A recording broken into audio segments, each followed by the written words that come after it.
you might have seen some other videos that Bill sent me, some LT230s and R380s, because they're noisy.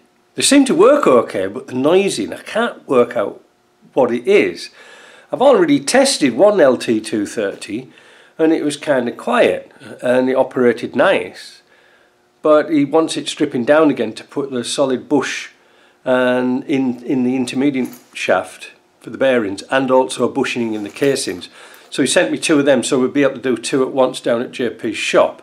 Now, talking about JP's shop, I was down there yesterday.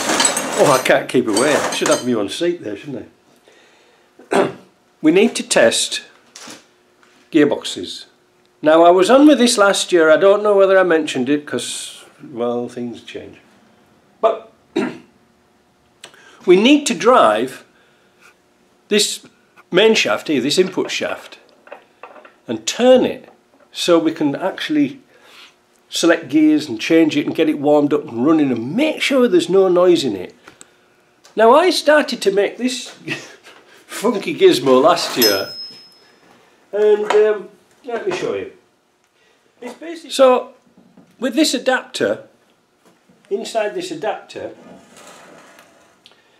we got hold of a 4 litre Disco 2, well, what do they call it, flex plate for the automatic, and we machined off, this is before JP, but we machined off the teeth to fit in this housing, because this housing is actually turned, so we knew this was concentric, so that everything would be in the centre, and by doing that we drilled one hole through the reluctor ring, and that's not in its right place, but it was right down at the bottom, so that when we drilled through the plate we used it as a guide, and then when we wanted to put the sensor in we could drill and tap at the other side and everything was fine.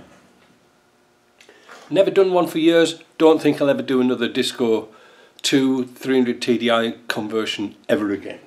So best use that up for this. So what we've done is we've got a spherical bearing on here, but I've got another one coming because now we've worked out this idea. This bolts onto my shaft of the variable speed drive, and it's okay, but I've got another bearing. So we got a flange here turned down to 1 3/4 inches that fits into here. It's a nice snug fit, and then when we get the other one, it'll bolt into here.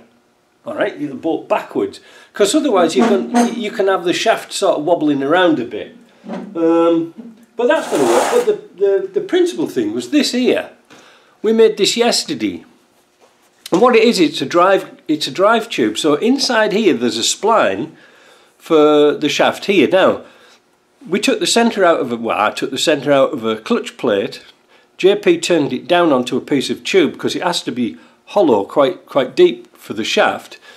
And then this is the output shaft of an LT230, which we turned down, pushed into the shaft, and I welded it all up. So what happens in effect is this will go through there like that, and then we can drive it off the spline of this flange. Let me show you what it's like when it's all set up. Right. All we've got to do is line it up, push it up, and there we have our turning now. Now, is that going to move? Well, this is one of the things we didn't know until we got that shaft made. I'd be happier with another bearing on the inside. So these are self-aligning bearings, but because we've got a big shaft, could be flopping around like this, it could put some stress on the bearings in here. So if we put two on, one will cancel the other out and it'll become like two set bearings, which is a good idea. So now we can bolt this together and test things, gearboxes. Good, eh? So now we can use one test bench to do gearboxes and transfer cases, which is going to be brilliant. I don't know why I thought of it, didn't think of it a long time ago, but this idea, I've got it on my pen. Right. this little idea, this adapter, well, I'd been through several manifestations of how I was going to do it, but I think it'll be going to be great, because like I say, we can now spin boxes up to 2000 RPM on my machine. Now 2000 RPM, well, 2,500 RPM roughly is 60 miles an hour or 100 kilometers an hour. So yeah, I mean, if we wanted to be, if we really wanted to be clever, I mean, which we are naturally, we could bolt a transfer case onto this and get the full output with a speedo, so we could kill two birds, one stone. I frighten myself sometimes. But I think you know, just making something out of scrap, you know, it cost virtually nothing. I had this in the shop, like I say, because that was cut down. I really need another bell housing because this is off one of my jobs. I'll have to put it back temporarily. So if anybody's going to send a gearbox down, send the bell housing. But that means, like I say, we can do all sorts of stuff.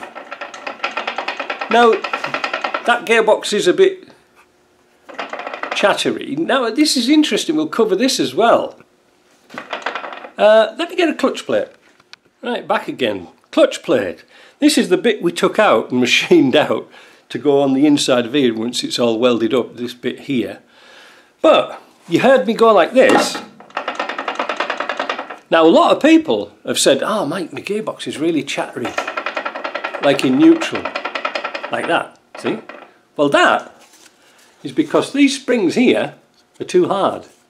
When you put heavy duty clutches in, there's some cheap heavy duty clutches on the market that were so hard that this is supposed to take that chatter out, if you see what I mean, these little springs here.